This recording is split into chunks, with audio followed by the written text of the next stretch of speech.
Hey everyone, Scott Hansen here from NFL Red Zone. I hope you're checking out 1 hour of 5-Yard Rush, one of the best podcasts on NFL football in the UK. Yo, what's happening, Rush Nation? We're back. It's Thursday. We've got an absolutely stellar guest. But before I introduce today's guest, big man, how you doing? Good. It's Thursday. It's almost the weekend. Never flex on Thursday. Never flex on Thursday. See? And you can one day, very soon, buy this hoodie. It's like the carrot on the stick, isn't it? It's just a little bit in front of you all the time, and you just can't get hold of it. Everyone knows it's the same one. It's like uniform. It's coming. Every show. It's coming. I wear it. It's good luck. And also because you got it for me as a Christmas present. Okay, both valid reasons, and I'll take them both. Yeah. Okay, right. Let's do today's guest. So he's a writer for Fighting Chance Fantasy and co-host of the Fantasy Football Hustle podcast. It's Brian Drake. Brian, welcome to 5-Yard Rush, buddy. How you doing? I'm great, guys. Thanks so much for having me. This is really cool. I'm proud to be here. I've seen a lot of the other guests you've had, and when I was asked, I'm like, oh my God, it either must be the off season and it's really dead, or we're doing something good over here. But I really appreciate you guys getting me on here. I'm excited to talk a little fantasy here as we head into the weekend. Definitely. Well, it's definitely the latter. It's been planning to get you on for quite a while, especially as you co-host with Dwayne, and we're massive Dwayne fans as well. And as I've said time and time again on this podcast, I'm a massive fan of your podcast. I try and talk about it as often as I can and promote it. And I don't just sort of say that because you're on. I genuinely mean it. It's just love what you guys do and been a massive fan. And you and Dwayne have such great chemistry. It's a fun hour and a bit listening to you guys talk every Tuesday, Wednesday, whatever. Although it's been for a few weeks, so you're coming back this week. Am I right? We are actually. I'll be recording with Dwayne later on tonight, as I'm here in New York, in the States. So we'll be recording that later on tonight. And it's funny because he's in Texas, I'm in New York, so we're like time zones apart. And I've actually never met Dwayne in person. So we do the whole show just over the the internet, and that's kind of how we met. I'm sure we'll get into all that, but yeah, thanks guys. And I'm always amazed when guys tell me. We had a super high stakes fantasy guy, Chad Schroeder, on, who wins hundreds of thousands of dollars a year playing fantasy. They told us the same thing. He goes, "Oh, I love your show. I love what you guys do," and it just really blew me away that people dig what we do and appreciate the information we give out. So that was really cool to hear, and I'm real thankful for all the help you guys give us.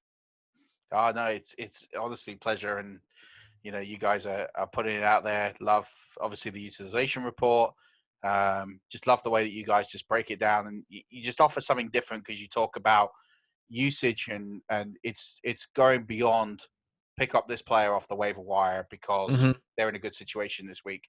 There are 10, 20 other podcasts that can tell you the same thing. And I know, we do a short in-season 10-minute waiver wire podcast. We used to do it in our main show, and then actually it got to the point that's just blitz it, 10 minutes on a Monday, out it goes. Wham, bam, thank you, man. Yeah, and people, if they want waiver wire info, it's a dedicated podcast. It's 10 minutes. You get your info, you're done.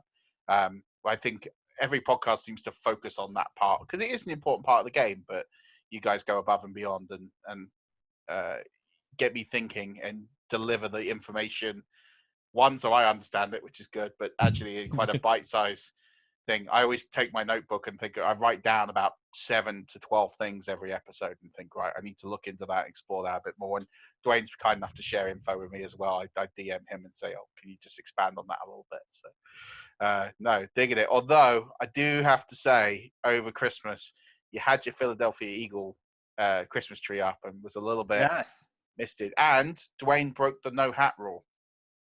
Yeah, really. That was kind of our niche in the market. Was we found that every fantasy football podcast that you watch or see anywhere, everyone's wearing a backwards hat.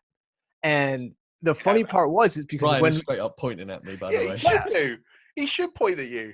So what we would do is we said, early on in the season last year, I would come home from work during the day, kind of as I am right now, and I would record the show with Dwayne. And so he's at his house, I'm at my house, and we're just in work clothes. So we didn't have hats on, and it just kind of became a thing like, we're the only podcast without hats. But then we recorded a show at 10 o'clock at night, which we used to always do. And he had one on, and now we're just like everyone else. So our uniqueness is gone. Thanks a lot, Dwayne. I called him out on it, though. I did say what happened to the no hat rule. That should not be a rule. I mean, I get why you did it, but it's a good niche. But you did have your Philadelphia Eagles Christmas tree, so I will get on to a minute why you support Philadelphia. But as someone who attended the last game in the Vet, let's just say Buccaneers and Eagles fans, there's no love lost after that early 2000s rivalry. I can't believe they lost that game now, thinking back to it. Oh, being an Eagles fan is tough. Well, it was tough. You have a Super Bowl, you can't complain anymore. But I became an Eagles fan because growing up in upstate New York, everyone around here is either a Buffalo Bills fan or a Giants fan. Nobody really cares about the Jets. And I hated Phil Simms with a passion. So as a kid, I was saying, who is the anti-Phil Simms? And on television, I would see this flashy new quarterback, very Lamar Jackson-like nowadays, and it was Randall Cunningham. And he was fantastic, and their defense was in your face, and they had Buddy Ryan as a coach, and they had Bounty Gate, and they were hurting players, and it was fantastic. And I go, this is my team, the anti-Giants, the anti-Phil Simms, and I became an Eagles fan, not realizing how excruciating that would be for the next 20 years or so. But 2 years ago, we got our Super Bowl, and all is right with the world. And now we can just bitch and complain like everyone else, waiting for the next one, which hopefully comes next year. Well, yeah, fingers crossed. I somewhat share your sentiments on Phil Simms. I had should we call it displeasure of having to watch Chris Simms as a quarterback in Tampa? Luckily, it didn't last long. He's a good analyst now, though. So he's a top analyst. He's a better analyst than he's quarterback. We'll leave it at that. For sure. Brian, I have two questions. Sure. My first one is, so if you're not watching on the YouTube channel, you should be, but over Brian's right shoulder is a ginormous golden trophy. What's that for? Oh, that is the trophy, which is the winner of the Alcoholic Haze Fantasy Football League, which is a bunch of my fraternity brothers from college, and we still play in the league. I'm the commissioner. If you know anything about me, I'm an organizer. I love to bring people together. I run a charity kickball tournament for one of my friends who's passed away, and I organize basketball that my friends and I play. And when we had a softball team, I was basically the team mom. So for some reason, we have a huge wrestling championship belt that we give to the winner also. This trophy over here has everyone's name every year you've won it. But the guys who've won it recently live out of town, and they just don't want it. They're like, just send me the belt. You can keep the trophy at your house. I'm like, oh, great. The trophy just kind of sits here, and it looks good in the background. The trophy I won this year in that league is sitting in front of me here, and it is a bronze toilet for being the consolation bracket champion, which I will proudly say I've now won back-to-back years. Thank you very much. I was going to say humble brag. I've got 2 trophies, but if one's the consolation bracket, I won't. So wait, it's a toilet because you won the consolation bracket, not because you came last. No, I won the consolation bracket. It came about last year because I was in the consolation bracket, and I said, to hell with this. I run the league. We need to play for something. Yeah. So I went to a little trophy store, and I got a nice trophy, and it says King of the Losers, consolation bracket champion, and it's a toilet. And then I won it last year, and then coming through this year, I missed the playoffs the final week of the season, and somehow my team ran the table and won it again. So, if you're going to play for something and have fun and win a trophy. 100%. Love that. Yeah. Back-to-back toilet bowl winners. Let's call it what it is. It's a toilet trophy. Yeah. We'll take it. Love it.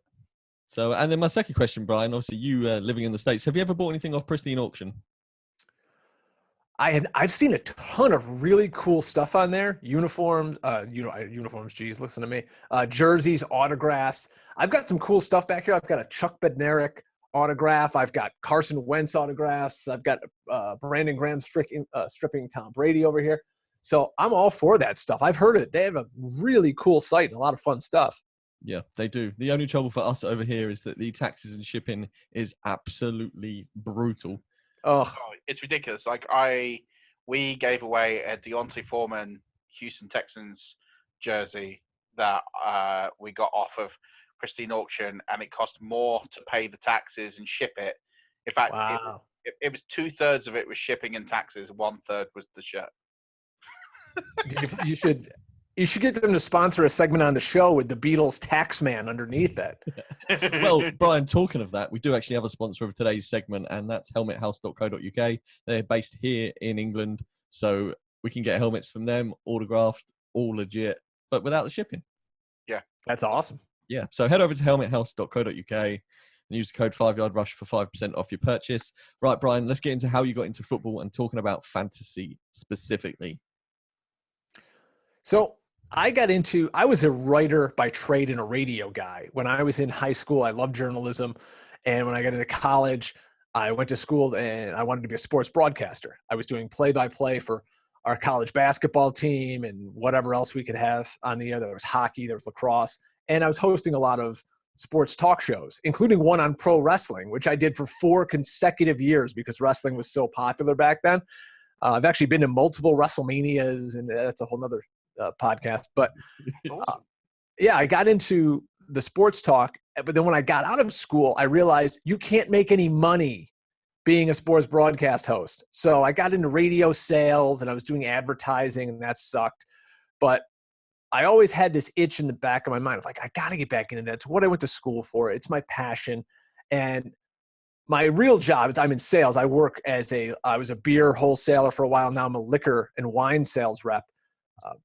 But once this all took off with fantasy, I was big on getting into Twitter, and I ran into Ryan Hallam and the guys from Fighting Chance Fantasy, and I was always interacting with them, and they said, hey, man, why don't you come and do this mock draft with us, similar to what you guys do? And I got in. He liked my comments. He thought, hey, man, you're into this. And I was just talking to him on the side, and he said, we're a site. We're all about helping guys out, and you want to come in and write for us? I said, absolutely.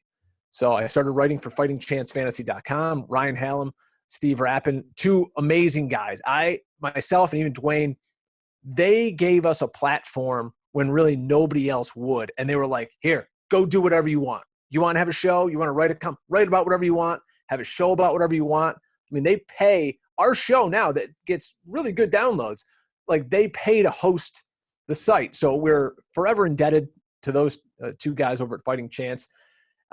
And being a radio nerd, I went out and I had to buy a MacBook, and I had to buy like the nice microphone and the stand and the headphones because I didn't want any, cheap stuff. So we got into starting to do the podcast, and it's interesting how I met Dwayne. He was a guy on Twitter, and I always try to be active on Twitter. I'm at Drake Fantasy if you want to follow me. And I saw this guy writing all this great content, and I'm like, who the hell is this kid? And why kid? He's a year too older than I am. Dwayne and I are both, I'm going to be 40 this year. He's like 41, 42. So we're kind of like, we're aging out of the fantasy game, it seems. There is absolutely no way you're going to be 40 this year. Yeah, man. August 20th, 1980. You seen this dude? Yeah. He is box fresh. Yeah, man. Seriously.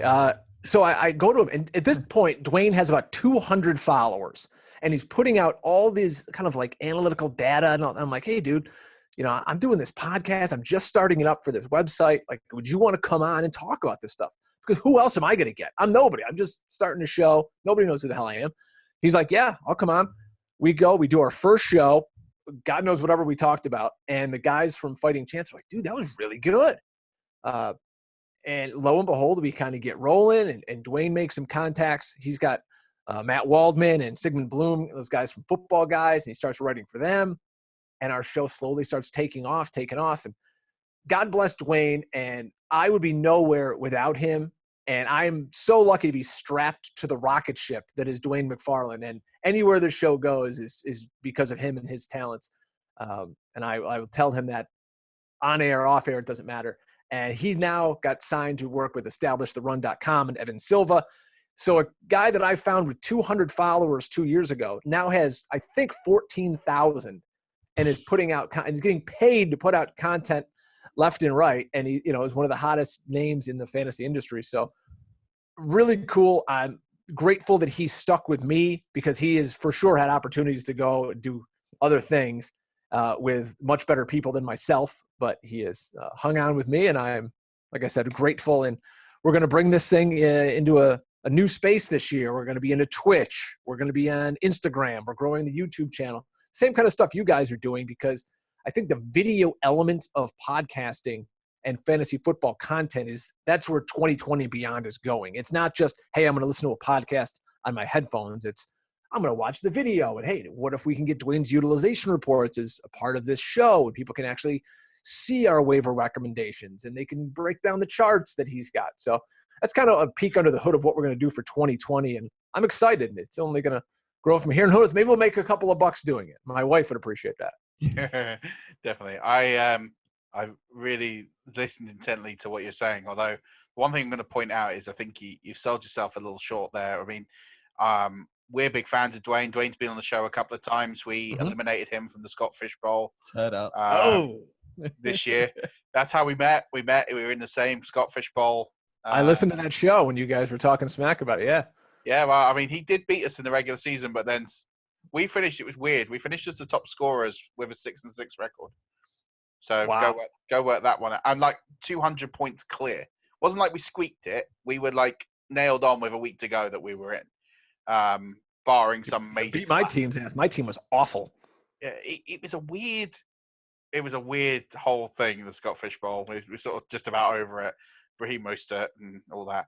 Murf. But the one thing I think is, like I said, you sell yourself short because I listened to your show, I said it already, and everyone should check out your show and what you're doing because it is brilliant. And I think you get the best out of Dwayne because it's your relationship. You can tell that you guys spend a lot of time talking, and it's the way that you guys present it and you break it down into easily digestible information. I think that's the key. And you know, Dwayne is as you say, he's a top guy. He shares information with us. He's been really helpful with some of our development and things that we do. But so have you in you know what you guys do and promotions and everything. So don't sell yourself short because you're just there on merit, right next to him. Oh, thank you, guys. This is something maybe you guys could relate to. As someone starting a podcast, and we're going into, this will be our third, oh my God, it's been our third year doing this together, third season. And it's really finding your voice. There's a lot of guys in the industry that I look up to and do great shows. I love John Hansen from the former fantasyguru.com and Sigmund Bloom and Bob Harris and guys like that. Big fan of. But in terms of hosting a podcast, I don't know if you guys have ever heard of like Mike Dempsey, who does a show on Sirius XM, or Paul Kelly, and they're real radio guys, and they kind of they're teeing you up and they're letting their analyst hit out of the park. And that's kind of what I want to do, but I don't want to be somebody else. I don't want to come on the show and try to act like I'm playing radio guy. I think so many people in this industry, that's what they do. They come on and they hear other shows and they just kind of regurgitate what they've heard on those shows. And it's just, hey, look, I'm playing fantasy podcaster today. So really trying to find my voice over these 3 years has been a challenge, and it evolves every day, is, you know, trying to find different angles to bring to the show, and how can I pick Dwayne's brain about certain things and have my own opinions too, because it's not just, you know, one guy's opinion. It's, I can write articles. That's what I've done in the past. I want to make sure that it's a collaborative team effort, and we're getting the most out of each other for the listener. And it's not just garbage stuff that you could find, you know, on any old podcast. So I don't know if you guys have come across that kind of thing of like trying to find your niche, especially where you guys are in the UK. It's like you and I, Brian, are almost exactly the same person. You know, I was producing the podcast with my buddy who had to give up, and then I was like, well, I need somebody who knows their stuff now. So I turned to Murf, and he was like, yeah, I'd love to come on board. And I'm literally hanging on to Murf's coattails because, listen, man, it's fine. But, and then I'm the sort of, Murf is the more knowledgeable one of us, I would say. And I'm a bit more jovial, and I laugh more than I talk, I imagine. But we try to find our place rather than, like you say, regurgitate stuff that we listen to on podcasts or read. We want to provide our own take on that information, and then you can go and do what you want to do with it. Yeah, and I think with that, it's slightly different coming at it from the UK, because we try not to build a show just for the UK, but we emphasize it for UK. So our whole thing is building a community. We know and have been lucky enough to meet or speak to or be introduced to a ton of people who were playing silly NFL.com random leagues because they didn't have 8 friends, 9 friends, or even 5 or friends. even 5 friends to play fantasy football with. So our big thing is we'll host as many listener leagues as we need to do so that everybody has an engaging and exciting league. They're all free or charity based. We don't do any cash prizes because we want people just to absorb the game, learn the game. We want it to be an easy point of entry just to meet other people who are just getting into the game or are knowledgeable about the game, whatever it is. Last year we had 11 listener leagues. This year I think it will be 20 plus. We have a team in each one. Stocks and I share it. I think our place, and this is a question I ask every single day, and I'm similar to you, Brian. I work in sales. I do technology sales. So, and being a salesperson with a target, it's about planning how you get to target, but more importantly, it's about why they buy from you and not from some other Joe. So it's about standing out in what you do. And I think part of it is to be who you are, as you say, because you probably know the expression people buy from people. People listen because of us. We have seen that when we brought temporary guest hosts in. We did a staff show which was successful, but the numbers still weren't quite the same as our regular show because certainly, and some of the feedback was that people missed us. They missed us being on the show, sort of thing. Sure. I think people buy from people. I think that's the first thing is you got to be yourself and be unique and different, and the rest is find out why you're doing it. And as long as you every episode meets that expectation of why you're doing this and why the podcast exists, then nothing else matters. The rest of it will all come. So we do this because we want to meet people. We want to build a nice community. We want to get to know it. Plus, to be honest, I get to ask guys in the industry who people I've been listening to or reading their work for years, and I get them to come on. So it's actually just a giant con to meet some of my heroes as well. So that tends to help. So it's all those things. I think that's the whole thing. If you can believe in why you're doing it and realizing that, hey, you're not going to make a lot of money doing this. So you've got to love it and you've got to enjoy it, and you know why you do it every week. And Stocks and I text each other every Tuesday, although ironically we didn't this week, and say this is the best day of the week because for both of us it's the sort of one day of the week we can sort of take away the shackles of everyday life and family life and just geek out and talk football with no repercussion. That's a lie. We talk football 24/7. Yeah, but I mean in person and in it just sure. It all builds up to that day. So I think that for us is it. So I guess that's why we do what we do, and any advice I would pass on would be that.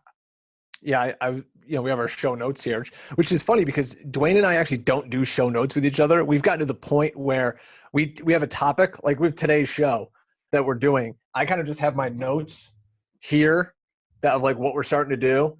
And, so I know the topic for tonight's show. He knows the topic for tonight's show. And then when we turn the mics on, it's kind of like, all right, I'm just going to throw a player at you and you're just going to start talking about it. So, it's fun that way. But I know we wanted to talk about advice we would give other people getting into this industry. And really what I would say to those guys, if you're trying to start tomorrow and say, I want to join fantasy football podcast community and start a show, number one, know that beginning, nobody's going to listen. And that's okay. You're going to mess up. You're going to say a lot. You're going to find yourself at times where you're like, what am I supposed to say? And that's cool. Just be engaging, be yourself, have a regular conversation. Don't try to be someone you're not. And growing the show is because people are enjoying listening to your conversation and your topics. That's really, to me, would be number one, what to do. Have fun and engaging topics. You can't just say, like, all right, let's talk about Dak Prescott all day. Like, okay, well, let's come up with something fun and have good equipment. You guys wouldn't believe the amount of, stars in this industry, if I can use that term, who have garbage equipment and they Amen. sound terrible, they look terrible, and you're like, dude, you're like one of the 5 guys actually making money in this industry. Like, get a real microphone. Come on, what are we doing here? You can't rent a radio station for an hour each week or buy a $100 microphone. Come on. So yeah, have good equipment, people, please.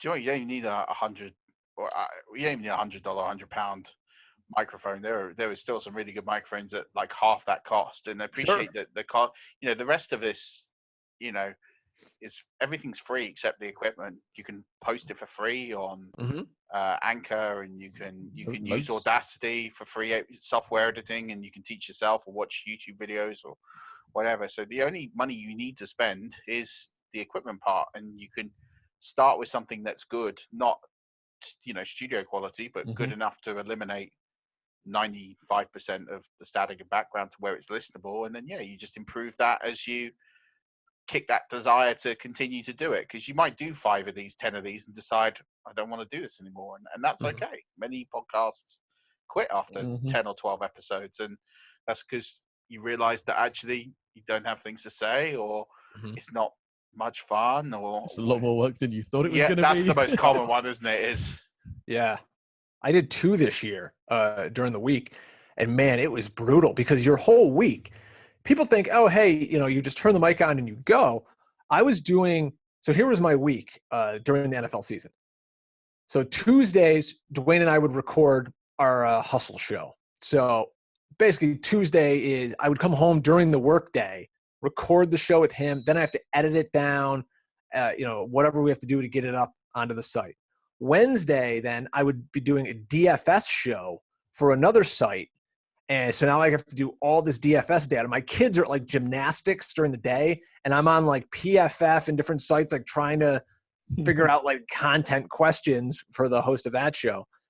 Thursday was kind of a break, but you had a game to watch. Friday, I would be writing 2 little articles for Fighting Chance. Saturday, I had a DFS article, like a cheat sheet that would come out for this Discord chat company, DFS headquarters, on Saturdays. And that took a ton of time. And then Sundays, the games are on, and Mondays, so it's a vicious cycle that never stops. I remember when the season kind of ended fantasy-wise around Christmas time, Dwayne and I looked at each other, we're like, we need a break. We got to stop. Like, we want to jump off a bridge at this point. It's just so much football. So I think this year I'm going to scale it back and only do the hustle show. That makes sense. It is a grind, and I guess that one of the best bits of advice I got was I did a show with the Spitty from Sleeper U, who does his shows mostly on Instagram, and he was saying that, you know, the biggest thing is when you decide to commit to a project or a channel, don't go halfway in, you know, go all in on it, and don't overstretch was basically his message. So that's something that I guess the salesperson in me is I'm always overly ambitious. Sure. Docs has to rein me in sometimes. Smidge. Yeah, I mean, I did lumber him in with the editing of the draft podcast, which loved it. Yeah, I mean, that took hours to do because it is ambitious, but I hope the reward pays off. But sometimes we talk and we go, it's just probably too ambitious, and rein it in. So I think if people understand when you do this, it's okay to, you know, commit.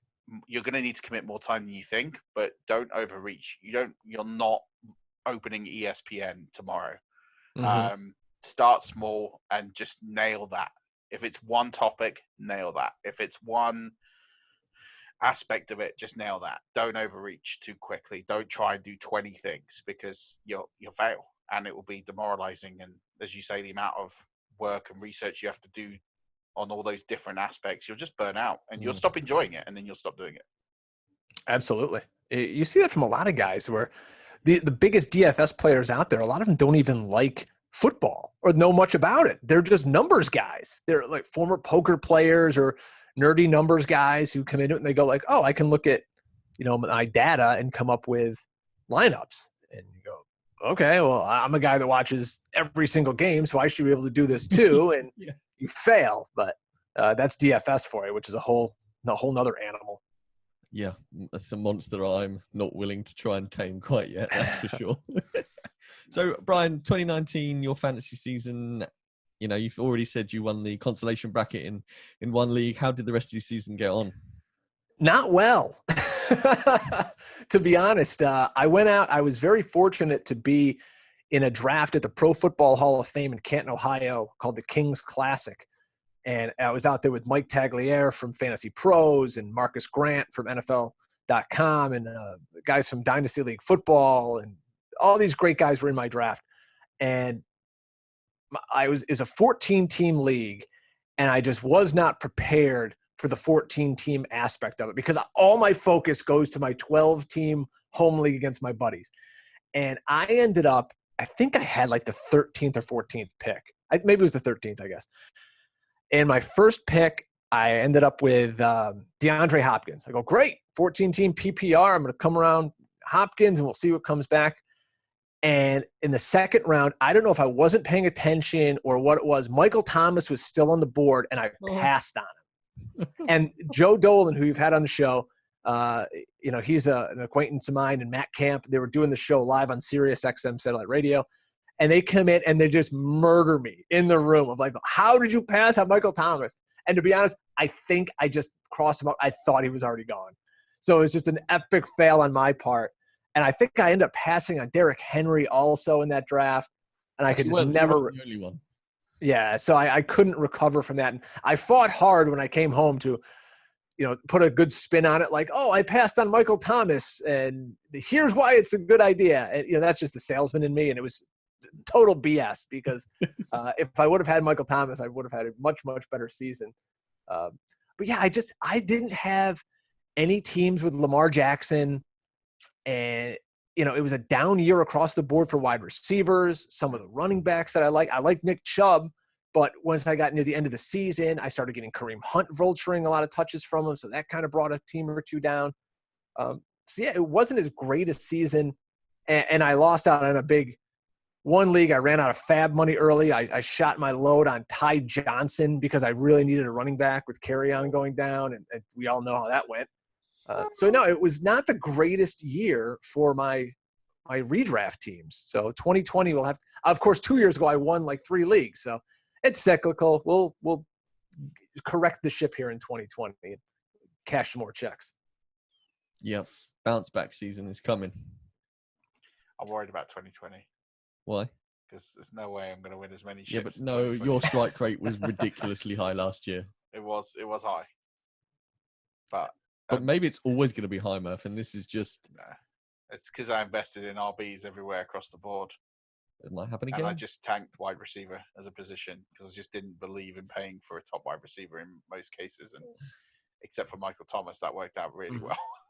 And yeah, I had this fantasy league I tell you about with all my old college buddies, that everyone has a league like that they just love more than anything. And I would write articles for the league, and I kind of did a lessons learned article, and it was every year. It's always the first thing it says: draft a running back in the second round. Draft a running back. When you think about drafting something else, draft a running back. And for some reason, I always stray from that, and it's like, what am I doing? Like, just take 58 running backs and you'll find everything else later. Except for tight end, which now apparently is a position you need to invest in much sooner to have an advantage. Do you think that's true, Brian? I was lucky. I ended up with Darren Waller. I in a lot of leagues I had Waller, Jared Cook I took a lot, Henry, and then he got hurt, ended up coming back. Even though Waller, I think, ended up as the tight end 3 in fantasy, there were a lot of weeks where you're getting 6-7 points out of him in a half-point PPR, and you're like, what is this guy going to do? And I worry with Waller in 2020 that they're going to actually find some weapons because Antonio Brown not being there crushed them. So they only had Tyrell Williams on the outside, then he got hurt a little bit. He was kind of the only game in town. So I'm wondering if he's going to be a little overvalued this year in 2020 drafts. I have 2 words for you, Brian, to keep the faith. for What's that? 2020. Austin Hooper. Yeah, and he could be a free agent, which we're going to talk about on tonight's Fantasy Football Hustle. I don't think so. I think Matt Ryan is going to make sure he goes into the Dimitriev's office and say, no matter what, Bring my boy back. Because he tanked. When Austin Hooper was out of the lineup, Matt Ryan's numbers just took a nosedive. And Guess who my quarterback was in that league where I came in consolation championship? Oh, Matty Ice. There it is. We took him in quite a few places, and yeah, he definitely did take a dive. And Austin Hooper was a big reason of that because people doubled Julio, and then Ridley wasn't getting the same degree of separation he was last year. He did fine, but nothing really to write home about. I mean, Austin Hooper was the tight end one when he went down. That's what people forget. He's leading the league as a tight end, and when it comes into the league this year, 3 games. I'm telling you now, looking at ADP data and looking at everything, he is at the moment I'm not happy tight end 6, tight end 7 off the board. Because people are going to overpay on Waller. People will overpay on Mark Andrews. People will overpay on probably Hunter Henry. And then you're looking at underneath that, and then there'll be a massive tank, and then you'll have this little tier around round 7, round 8, where you've got Austin Hooper, and if you miss him, you've got Jared Cook. Those guys are not a massive deficiency on Kelsey and Kittle. I've got this horrendous feeling we're going to be owning a whole load of Hooper next year. Here's my question. Why the hell is he still a free agent? If you're the Falcons and, you're kind of in a rebuild, I guess. You're saddled with Ryan's contract. There's reports today that Freeman is going to get cut. Yep. So Walter Freeman. Yeah. No. He's getting chopped. So it's like, what are you waiting for?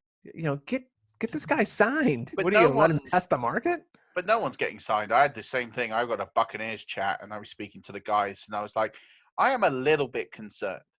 And it's not about Winston, it's about Shaq Barrett. Now, I'm pretty confident that Shaq Barrett will be a Buccaneer next year. Buccaneers have the cap room. He's going to cost them anywhere between 16 and 19 million. What a find he was. Yeah, unbelievable steal for $4 million.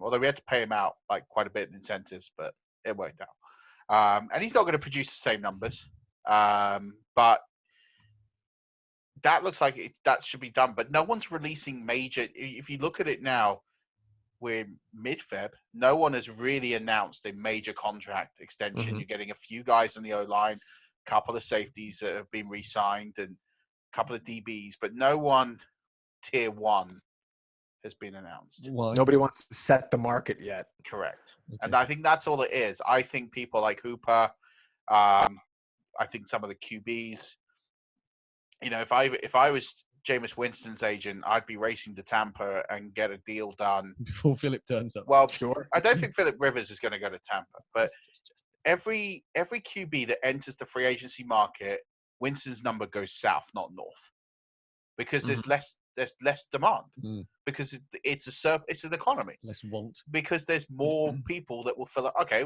if we can't agree with you, we'll go get Rivers, or we'll go get Brady or Mariota, and I'm not saying these guys are going to do the job, but eventually it gets to an economic scale. Okay, well, we'll take a rookie and we'll just take one of these guys as a bridge. And these guys that need to get paid, they need to get their deals done, and no one wants to set the mark. But if I'd be taking a few million less to get a good deal, than run the risk of watching your value sink because Derrick Henry is available, and then Derrick Henry doesn't get the money he wants, so they take a Melvin Gordon or a Devonta Freeman instead because they'll be significantly cheaper. I'm such a fan of the rookie contract. If I were running a team, that is, I would want my quarterback on a rookie deal. I want my running back on a rookie deal, and then I can pay those premier pass rushers and a big time corner and my offensive line. Yeah. I look at a Jameis Winston and a guy who was, 33 touchdowns and 30 picks last year, and I go, I'm really going to pay for that? Like, can't anybody do that? Is his skill set so unique that nobody else can come in and throw 30 interceptions for my team? I feel like they could go get somebody in the draft. Couldn't they get Justin Herbert to do the same thing for way less money? Oh, not Justin Herbert, and literally anyone else but Justin Herbert. I do not want to see Justin Herbert in a Tampa jersey. But you know what I mean? Just someone who's not going to cost you $30 million he's going to throw $1 million a pick. But the one thing I would say on that is I could do that. He did something that only 7 other guys has done, and that's throw for 5,000 yards. Right, because they're always behind, because he's putting them in, less than advantageous situations, turning the ball over all the time. Yeah, but the thing is, what's easier to clean up is the interceptions. It's harder to get a guy going from 3,800 yards to 5,000 yards. It's much easier to get a guy from 30 interceptions to 15. And in a new scheme, most of those picks came all right, the last 2 games of the season were bad. They were bad. There's no getting away from that. But most of his picks came in the first 5 in a new scheme with a new offense where every QB that's gone in there, Palmer, Manning, Luck, all threw a high number of picks in their first years. At the end of the day, the picks don't matter if you're winning. Look at Brett Favre. He threw a ton of picks in his career. Doesn't matter if you win. The margin between victory and defeat for the Buccaneers was less than it was the year before. It was progress made. He had bad games. Sure. Of those 30 interceptions, 5 came against Carolina in London. You get a couple of 3. He had 2 or 3 big games, that were really bad. And then he had some amazing games. Those could get cleaned up. I'd much rather take a guy and try and get his interceptions down and put him on a tag for a year. Anyway, he's had the laser eye surgery, so he's going to be better now. Or worse. Why did it take so long for him to figure out, however old Jameis Winston is now, probably 26 or so? 25, 26, hey, by the way, I can't see anything. Well, if we look to it at Winston and who else is out there, I mean, is Rivers really an upgrade? Because he's kind of a turnover machine. He threw 20 last year. Tannehill's obviously not going to go there. Brady's not going to go there. Breeze is either going to stay where he is or retire. Dak's not going anywhere. So to me, it's either they're going to bid against themselves to keep Winston or just get a rookie in the draft. I mean, where else are they going to go? See, if I was the front office, I'd give him a 3-year deal or 2 years of guarantees. And then and the way you position it to him is it's basically another prove it contract. We'll give you some money in the short term. If you go and get us to the playoffs, we'll sign you to a longer extension. And that really would kind of be the Arians. I don't know how long his deal was for, but if it's 3 years with Winston and you can't win in those 3 years, Arians not going to be around after that anyways, because he's kind of old himself. So it kind of would just be a clean sweep right there with a new coach, new QB. Yeah, I don't think Arians wants a rookie QB. He's 68? He's not going to stick around. He did get a 5-year deal, but he's not sticking out for 5 years. I think he's got 2 years, maybe a third, depending on how close the second year is. So if they tank this next coming year, that's him done, you reckon, possibly? I don't think he's not going to go and tank. So I don't think he's going to like the idea of a rookie QB. He might take a rookie QB and take a veteran, but what's in it for him? He didn't come out of it. He had a cushy job in the booth. All right, he didn't overly enjoy it because of all the traveling and everything, but in a pretty cushy business. He didn't have to come out of retirement. So he took it to do a job, and that was to be in the playoffs and to run a charge. And I'm not saying Winston's the guy that takes you to a Super Bowl, but he's good enough to take you to a playoffs. I still think there's the narrative that he can win the MVP next year. Because if he cuts the INTs in half, keeps the rest of the numbers the same, and the Bucs make the playoffs after a 13-year absence, it'd be hard to give it to anyone else. Look at Mahomes in the Super Bowl. It's all narrative-driven. I look at a lot of these quarterbacks that are out there, and people say, "Oh, we could get, Phil Rivers or a Tannehill." And I get Tannehill and the Titans went to the AFC Championship game, but are you really winning a championship with these guys? I'd rather go get a rookie that can be your foundation guy.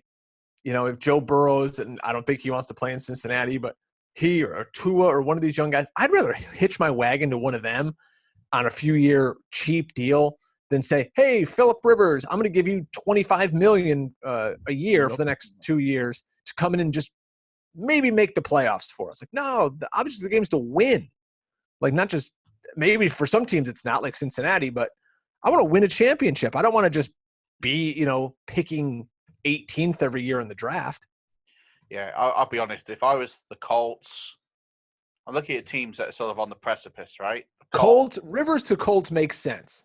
If I was the Colts, I'd go all in for Tua. You got the picks. To me, Detroit should take Tua at 3 because they can get out of Stafford's contract after this year. Here's an idea. Trade Stafford to Tampa. Tampa can give him a deal. He's the same guy as Winston, and he was playing really well last year before that back injury. But why am I going to – if I'm Detroit, you're rarely up this high as any NFL team. You've got a top 3 pick, and these quarterbacks don't come along every day. So instead of next year, 2 years from now, having to trade the farm to get up to 2 and 3, you're already there. Just take the guy, let him sit behind Stafford for a season, cut Stafford next year, and you can get out without penalty. And then, boom, now here's your new quarterback in Tua. Yeah, that's a good plan. Sorry, Brian, you can't see our man behind the glass, but Lee, that would break your heart, right? He's a Dolphins fan. Yeah, he's nodding. You're going to see some talk as we get near the NFL draft of this Detroit, because they need to spur some incentive for somebody to come get that pick. And there'll be talk of them wanting to take a quarterback. I guarantee it, because they have to drive that narrative that, this is a valuable pick and we could take the QB, but whatever they need, a tackle or a corner, who knows, but lots. I think there's 5 teams that could realistically trade up to get a QB. Miami's the easy one to look at. Don't you dare say it. Carolina. That's fine. Atlanta. Really? Matty Ice hasn't got that long left. Chargers. Do the Bears dare go get a quarterback? They don't have to pick this year, so I don't think they can enter the race. Tampa could do it if they decide they're going to move on and get it. Yeah. I see Light rather than settling for Herbert. I mean, he could try and risk it and trade.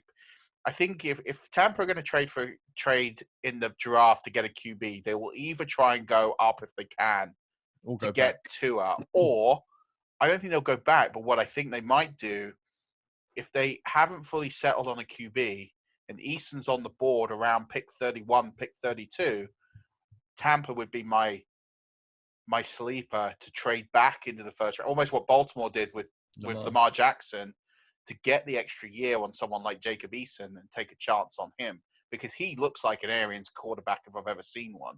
Big arm, big plays, no risk it, no biscuit.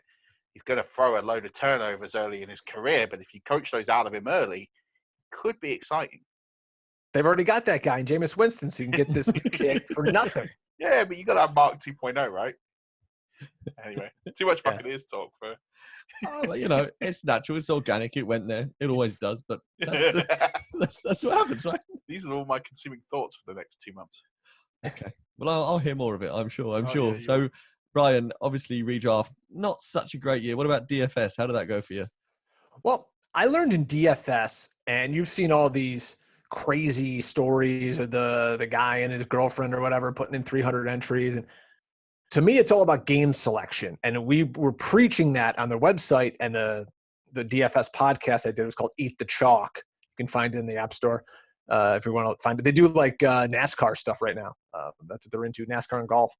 But we were a cash game show because we wanted to be the cash game show for the average guy who was going to play those $5 and $10 double ups, and they just want to have a little fun on the weekend and play cash, and maybe, hey, I'm gonna sprinkle in $25 and let's see if I can double that return.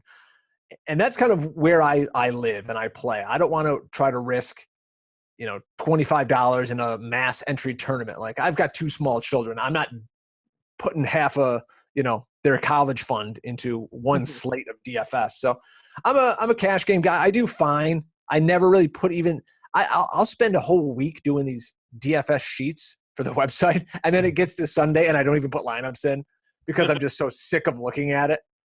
And then it comes out like, oh man, I would have done really well that week. But I'm just a cash game guy. If I win, $30-$40 on a weekend, that's awesome. That would do me. I love that. I'd be pretty happy with that return. Normally it goes the other way for me. I sort of throw $5 in and then never see the end of it. Like never see it again. It's just, see ya. I don't do it at all. I don't know why I do. I just think it's a completely different skill. Yeah. And during the season, my mindset is all about winning championships and delivering content, that I can't take my head to DFS, because if I put my head there, it's not on my teams that I invest so much time in through the season and the content. I just can't put myself in a headspace, because people think the games are the same, but they're completely different. That's why poker players love DFS, because it is about strategy, it's about odds, it's numbers. It's moving away from markets. It's about looking at where people are investing and getting a slight edge. So if 60% of people are getting Christian McCaffrey, how do you beat Christian McCaffrey? Well, you do it a combination of two players, and that's the thing. It's just too much. It's a great game. Like, I love the idea of the game, but if it was held a different part of the year, I'd be more interested. It is. It's called fantasy baseball. Yeah, but that's something I can't get my head around for DFS. Yeah. No. Especially when it's a 162 game season, it kind of loses its meaning on a Wednesday night in game 83 of the season. Especially if you're 30 games in and you've not made a dime. Well, yeah. I mean, each team wins and loses 60 games, right? It's what happens with the remainder. Yeah, I suppose. So, Brian, everyone had some takes for 2019. What was your greatest fantasy football take? He's back. I'm back. Yo. Hey. Yes. So I'm back, and sorry, just dropped off there momentarily. Can you guys hear me? Everything's cool? Yeah, carry on, sir. All right. So yeah, my biggest thing was I was a huge Damian Williams mark early in the season. I loved him, and I would tell Dwayne up and down that I was a Damian Williams guy, not because he's super talent, but because of that offense and his role in the offense. I didn't care about LaShawn McCoy, and I actually called McCoy to the Chiefs earlier in the season. I said, he's going to get cut, and he's going to end up going to Kansas City. But I was a big Damian Williams guy. At the end of the season, you saw what he was capable of doing. Obviously, as a full season, it didn't really work out. So I'm still going to call that a win, because he did what I said he was going to do, and he was going to be a productive player in that offense. There was some stuff I probably missed on. I'm never high on running backs who don't catch the football. So you're never going to see me go out and really get excited about Derrick Henry. I want McCaffrey, obviously, who doesn't? But I want those guys, Miles Sanders, who's going to catch the football and give me a nice, safe floor, because they're going to catch 3 or 4 balls that week. So that's kind of where I'm going. I was kind of higher on Miles Sanders than most, being an Eagles fan, and I took him early in that draft in Canton, Ohio. And at the end of the year, you saw he was on fire, and he was legit. And now next year, you're going to see this hype train for Miles Sanders. I already started listening to guys today out there in the industry, and they're in love with Sanders. And, the second, third, end of first, second round, Miles Sanders. To me, that's a little too high, because I know the way the Eagles run their offense. But, the hype train will be there on Sanders. Yeah. And I think he's got a good chance of being really high finish next year, fantasy-wise. I think with the fact that Jordan Howard is not going to be there, right? We don't know that. They could bring Howard back. And as Dwayne will say this all the time, it's not in Doug Peterson's DNA to play one running back.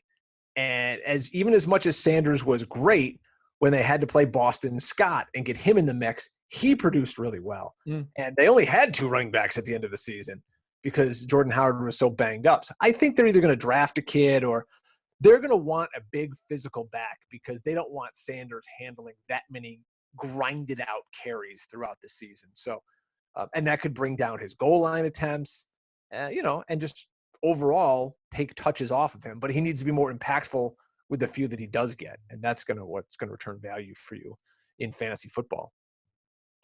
Yeah. Gravy. Yeah, I couldn't agree more. I think it's fascinating, the landscape out there. I just want to change steer ever so quickly to look at, you mentioned Sanders, looking at rookies. So which of the rookies last season, do you think is really going to kick on? Is it going to be Miles Sanders, or do you think maybe some of the wide receivers that could potentially really break out into a top 12, top 15 player in their position this season? Jeez, this game evolves so fast. You have to think back and go, who the hell are the rookies from last year? Because now you're all focused on CeeDee Lamb and Jerry Jeudy and all the guys for this year. I'm a big fan of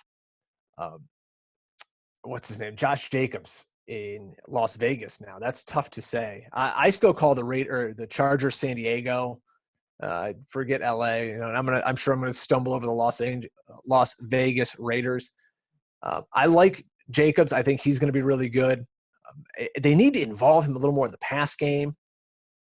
I like him a lot. I think Sanders is going to be fine. And I think some of the quarterbacks, can evolve. And people love to get onto the new shiny thing, and they just forget about the guy that we loved a year ago. They will go, hey, whatever happened to this guy? And, we'll see if A.J. Brown can develop a little more and be more consistent in an offense that really doesn't want to throw the football. So it's exciting. I mean, these offenses are just evolving so much into a pass-happy environment that it's like, man, can we get stability out of anyone? Because as we saw with the wide receivers this year, it's just spread around to everybody. Unless you're Michael Thomas, everybody's getting the ball. So you could say, this guy really didn't do much. But in the context of his team and playing football, maybe they were great, except for J.J. Arcega-Whiteside, who was pure trash for the Eagles.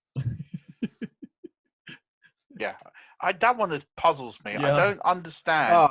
I was so high on him coming in. I was taking him second-round rookie picks, thinking this guy's going to go off. He might sit this year behind Jackson. He might get a little sprinkle. And then, it all opened up for him. I was thinking, this is going to be the best second-round rookie pick I've ever picked up in Giants League.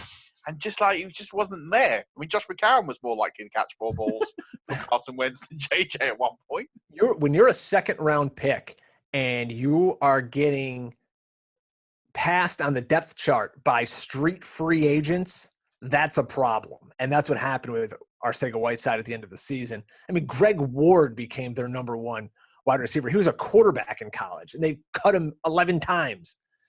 But I hope the kid can turn it around. But if you're not explosive, and he's not, then it's tough to win in the NFL. And you'll see that this coming month or so when we start talking about draft prospects, and you'll hear the terms like, physical, wins with his body, doesn't separate. But as soon as you hear that but, get out on that guy, because you're not Anquan Bolden. If you can't separate now in the NFL, you're done. The game's all about speed. It's all about Tyreek Hill and, Watkins and Hardman. And look at that offense they had with Demarcus Robinson. It's about speed. It's not about lumbering 6'8" guys who can make contested catches in the end zone. No, I want a guy that can blow by, a safety and catch a 60-yard bomb. That's the NFL today. Bring your track team, right? Yeah. No. We've spent far too long looking for the next Deshaun Watson that now is looking for the next Tyreek Hill. But John Ross is going to be good. Brilliant. Let John Ross, listen, they're more likely to be John Ross or Marquise Goodman or Ted Ginn than Tyreek Hill, which is why I said to you, I came into the studio earlier, a little insight. I said, I am all out on Ruggs. I do not want him anywhere near my teams in 2020 because I can't help but feel he is the next Marquise Goodwin. He can fly. And what I mean is when you look at these receivers is you don't want someone – you can be big and run, and there's a lot of these guys who can. You don't want someone who their whole game is just, I'm a physical receiver, because now you're not separating, and these corners in the NFL are really good. And if you can't get off the ball, how are you helping your team? Because these pass rushes are better than ever. And if you're not winning at the line of scrimmage, you're not going to get the ball thrown to you. And here's an interesting thing. I don't know if you guys have ever talked about this. Look at running backs just as a position. They're not getting necessarily paid as they'd want to. Their careers are shorter than ever. Nobody wants to be a running back these days. So in high school and college, when all these kids are coming up, they're saying, to hell with that. I'm going to go be a wide receiver. I'm going to get that, Michael Thomas contract, that Julio Jones contract. And you see it now year after year, these freak wide receivers that come out, because that's where the best athletes are playing. It's no longer the running back that in the 80s and 90s, the coach is sticking the ball in that kid's belly and saying, all right, go win us a football game. Now they're putting him on the outside and throwing screens to him. Yeah, and that's something the CBA is going to need to address. And we've said it on here before that CBA needs to be reflective of rookie running back contracts because so few players get a second deal. Yeah, I agree. And then you get these guys who get a deal, Gurley, Johnson, Zeke. Zeke, I'm going to sort of park away from that. He's the outlier. Well, I wouldn't even say the outlier, but he hasn't had long enough on that contract to judge. Yeah. But these guys are getting paid big money. I'm thinking of the Texans. Lamar Miller's another one who's got a big contract. And these guys don't end up making their value and then get effectively cut or discarded because they can't live up to a high-value contract because it's just so easy to get another guy and draft one for pennies on the dollar. And absolutely. The CBA needs to find a way to make the running back position attractive again for people to play, like you're saying, because if we don't have those stars, I mean, I when I got into the game, LaDainian Tomlinson and Priest Holmes were two of the most explosive athletes that you could watch on Sunday. They wrote more headlines than any quarterback in the league at that time.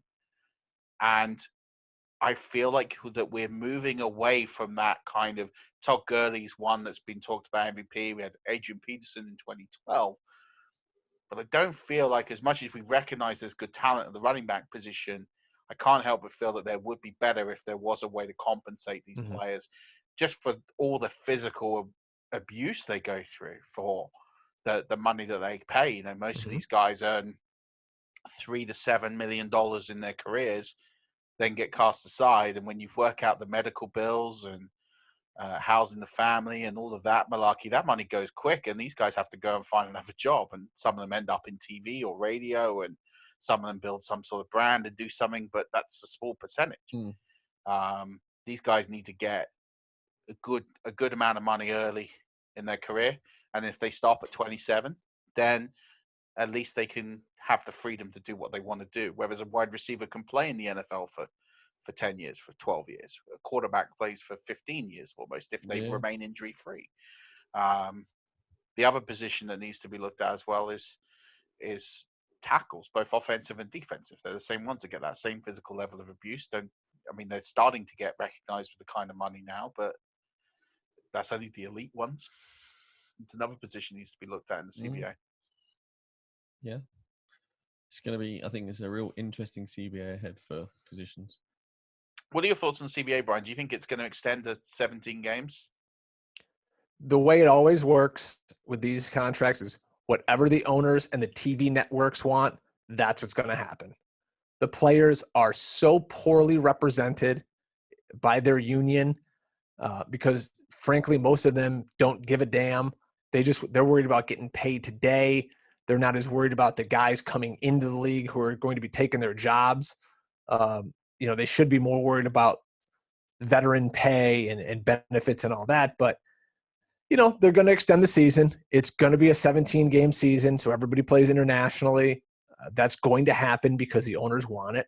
And if they add another bye week, great. That'll be the concession. Hey, we're giving you another bye week. But you got to prorate all these contracts now for 17-game seasons. And there's just so much money coming in. And then TV deals get reworked. And they're going to have a new, when Sunday Ticket comes around, and I'm sure that's going to become even more easy for people to get on apps and phones and whatever. There's just money coming out of our ears in the NFL. So whatever the owners want, trust me, that's what they're going to get. Yeah. If they say we want to play a game on Mars, the owner, or the players will hem and haw for 10 minutes, and they'll be on the next spaceship, get ready to go. So, Brian, I have two final questions, and my first one is: would you like to come back to talk about some 2020 rookie prospects with us? Yeah, I got to find out more about them, man.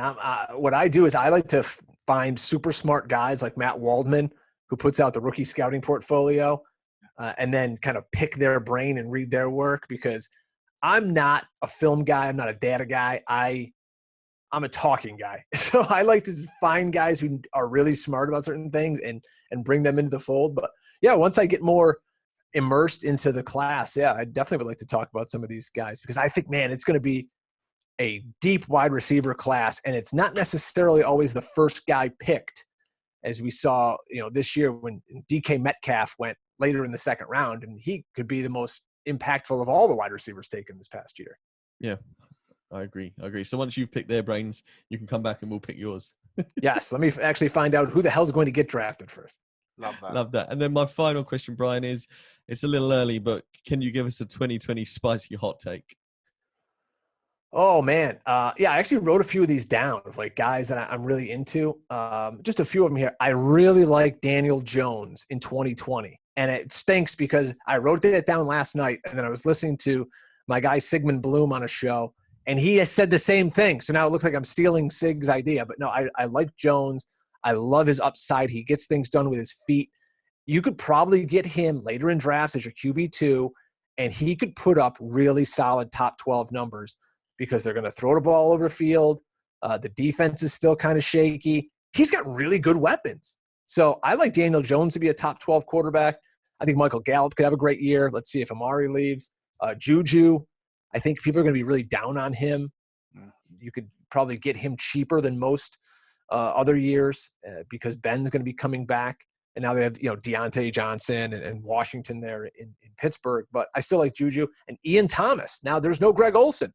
So Ian Thomas could be a sneaky top 12 tight end in Carolina that you can get for a song because there's going to be zero hype about him in the offseason until people start listening to shows like this. So those are some guys I like in 2020.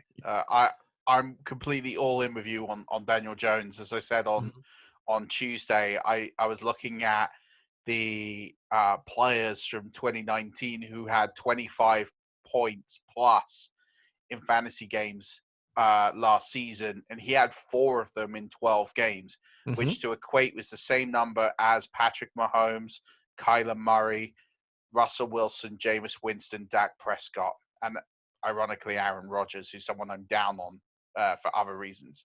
But if he can eradicate some of the minus 16 games, which is naturally going to happen when a rookie gets better and more comfortable in an offense, I think he's nailed on for top 10 next year. You look at some of his attempts, from week 8 on, 41, 40, 36, 37. Then Eli played 2 weeks. Then he came back 42 and 47 attempts. That's a ton of work. And plus he's running the football. So, I'll take a guy who's putting it up 40 times a week and is going to run for 50 yards, 60 yards, give me a free touchdown essentially. And also, he was a massive outlier because he didn't have any games between 24.9. Well, he had one game all season that was between 24.9 points and 16 points. So he was either incredible or terrible. And that just that's not sustainable. There will be some that will revert back to the mean, and it's more likely going to be those bad games will be not so bad games. Sure. He'll figure it out more. Yeah, his upside might not go much more. Those plus 25 games might stick at 4 or 5, but those, 6, 7, below 16 games might be like 2, 3, and more will revert to the mean. And that will take him from 22 to 10 very, very quickly. Could you make the argument that Daniel Jones has better weapons around him than, let's say, Aaron Rodgers? Rodgers has the 1A, and he's got Aaron Jones, but, Daniel Jones has Barkley, he's got Slayton, he's got Shepard, he's got Evan Ingram. I don't know what Tate's contract is, but, he's got some legit weapons and a horrible defense. Yeah, he's going to be on the field a lot. So 2020, the year of Daniel Jones, unfortunately for this Eagles fan. Well, listen, Jameis Winston finished number 4, and they didn't make the playoffs, so, they could improve to 6, 7 wins. He could be a top 10 fantasy QB, and you can still win the division. Absolutely. Yeah, I'm looking at Winston's stats here. He's 3 or so on this, depending, him and Wilson were very close. I think that's where fantasy guys kind of lose sight of the big picture. As they go, you look at a guy like Jameis and you go like, oh, well, he was great because, he had such great fantasy numbers. But I was a football fan before I was a fantasy guy. So to me, like, wins matter. So I'm still trying to wrap my head around the whole it's all about points thing, which don't say anything bad about Josh Allen. My God, the Bills Mafia will come for you with pitchforks. I know. Look, we're big Josh Allen fans. We love the boy. Oh, I'm here in upstate New York, and we kind of bashed him a couple of times. Not bashed him, just said kind of the truth about him. That he's, he came into the year, he was inaccurate. He worked on that, and he was better this year. And he's kind of he's a project. He's not a finished product at all. And people lost their minds. They're like, look at his stats versus Carson Wentz and blah, blah, blah. And it's like, okay, slow down. I'd argue he's got the biggest heart of any QB in the NFL right now. Yes, and that scores a lot of points. Yeah. That heart. We had that here in Syracuse, is the college team, and there's this kid, Eric Dungy, who's now playing XFL ball. Yeah. And they had their best season ever, in years, with Dungy playing quarterback, and the town loves him. And I just go on and I go, he sucks. He is a running back that plays quarterback. People will fight me till their death about this because, oh my God, he had such heart, and he played hurt, and he ran through the brick wall for the team. And I'm like, he couldn't throw a ball from here to, the old lady across the street. Like, the balls are all over the place. Thank God he was throwing 3-yard screens to running backs. But, people, they just look blind devotion. Hey, they won 10 games. Well, congratulations. The next year you won 4. Well, Brian, considering you are well and truly on top of your soapbox right now, why don't you let Rush Nation know where they can find you, your podcast, and your work? Yeah, come check us out on Twitter. I am at Drake Fantasy. The show is at FF Hustle. It's the Fantasy Football Hustle podcast. Check us out, iTunes or Google Play or the 8 zillion places you can find podcasts these days. We have a YouTube channel. Just search Fantasy Football Hustle. If you go on Twitch or Instagram, it is at FF Hustle. So we're everywhere. You'll find us. Trust me. Dwayne and I are all over the place. And, of course, follow Dwayne. And thousands of you already are, of course, at Dwayne McFarland, DWAIN McFarland, McFarland. I have a board in front of me my wife made at school. She's a teacher that says that just to make sure I spell it out correctly. Incredible. But yeah, thanks so much, guys. We're going to be kicking off 2020 on the Hustle tonight, talking free agency. So, man, after a short break, we're back at it. It's going to be quite a summer. And before you know it, we'll be doing mock drafts and getting ready to get 2020 underway. Hey, man, this will be a long time coming. Can't wait to have you on. We'll try and get you on April before the draft. Talk some rookie prospects.